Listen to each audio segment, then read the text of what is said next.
Welcome to the Windows Computer and Technology channel, and there's a lot of comments and a lot of discussion since the release of enterprise or business price pricing of the Windows 10 extended support security updates, basically for 3 years at $61 per computer per year.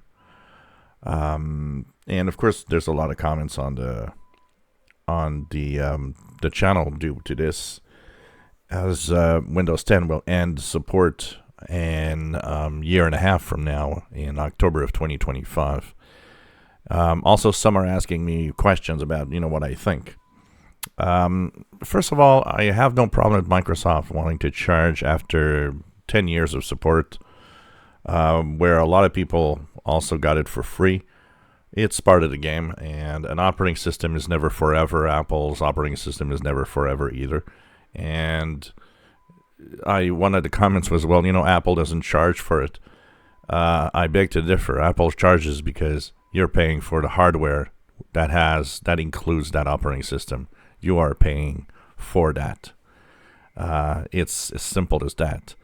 And on Windows, a business is a business. And after 10 years, and the fact that you can move on to Windows 11, the latest reports show that almost 50% of PCs are Windows 11 ready. So there's a lot of people that could move on to Windows 11.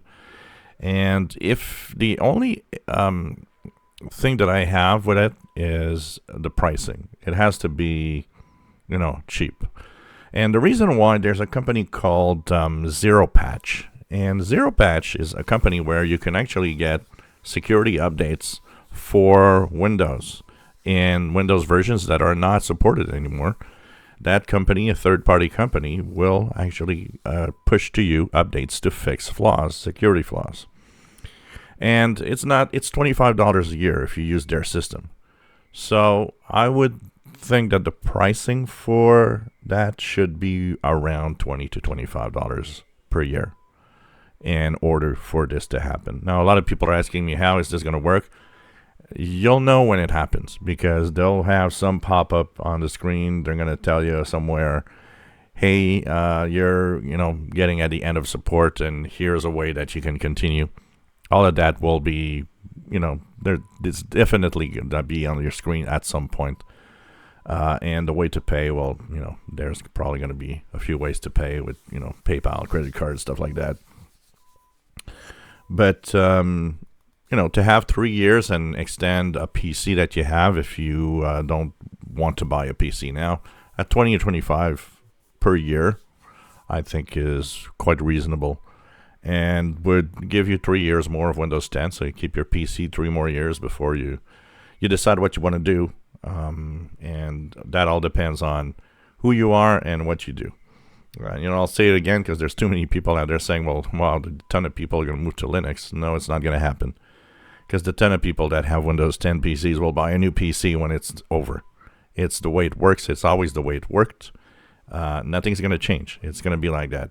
And PC sales are on the rise. There's a reason for that. People are starting to buy new PCs a lot more than they used to replace older PCs. So, I got no problem personally, and it's just that, it has to be a reasonable pricing. Like I said, $20 a year, that I think it would be okay. It's really not a lot of money to keep your, PC running with security patches. I always laugh at everybody who says, well, I just won't update. Well, that is always something funny, because that's everybody that says that or does that is everybody that gets viruses, malware at some point, because there's too many security flaws that aren't fixed. And they often don't even realize it. So that's pretty much my 2 cents worth of it. If you enjoy my videos, please subscribe, give us thumbs up. Thank you for watching.